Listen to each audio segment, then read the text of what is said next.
ला जोडणारा कर्नाक पूल नूतनीकरणानंतर सिंदूर पूल या नावाने आजपासून वाहतुकीसाठी खुला झाला। मुख्यमंत्री देवेंद्र फडणवीस यांच्या हस्ते सिंदूर पुलाचं आज लोकार्पण करण्यात आलं। मशीद बंदर रेल्वे स्थानक, क्रॉफर्ड मार्केट, कालवादेवी आणि पीडब्ल्यू मार्ग या परिसरातल्या वाहतुकीसाठी हा पूल अतिशय महत्त्वाचा ठरणार आहे। याआधीचा ब्रिटिशकालीन कर्नाक उड्डाण पूल हा नोव्हेंबर 2022 मध्ये पाडण्यात आला होता। 1868 साली बांधण्यात आलेल्या त्या कर्नाक पुलानं तब्बल 154 वर्ष मुंबईकरांना सेवा दिली।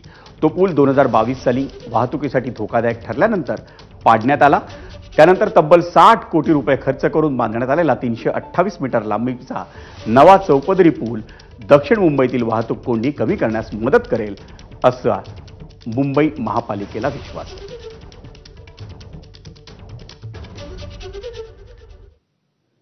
आणि आपण पाहूयात आमचा प्रतिनिधी सचिन गाडनं सिंदूर पुलाचा घेतलेला आढावा।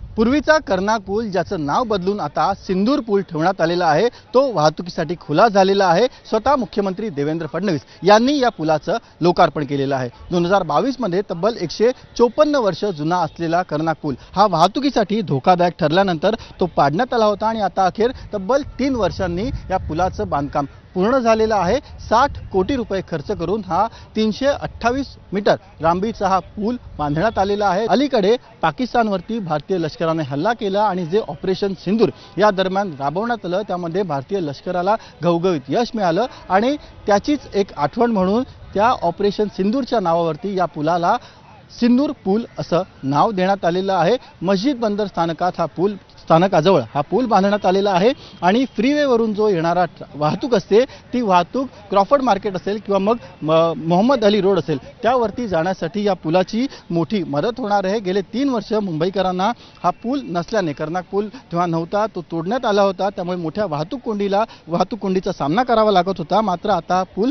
नव्याने बांधण्यात आल्यामुळे या परिसरात राहणाऱ्या आणि ते काम करणाऱ्या नागरिकांना वाहतूक कोंडीपासून दिलासा मिळेल असा मुंबई महापालिकेचा दावा आहे।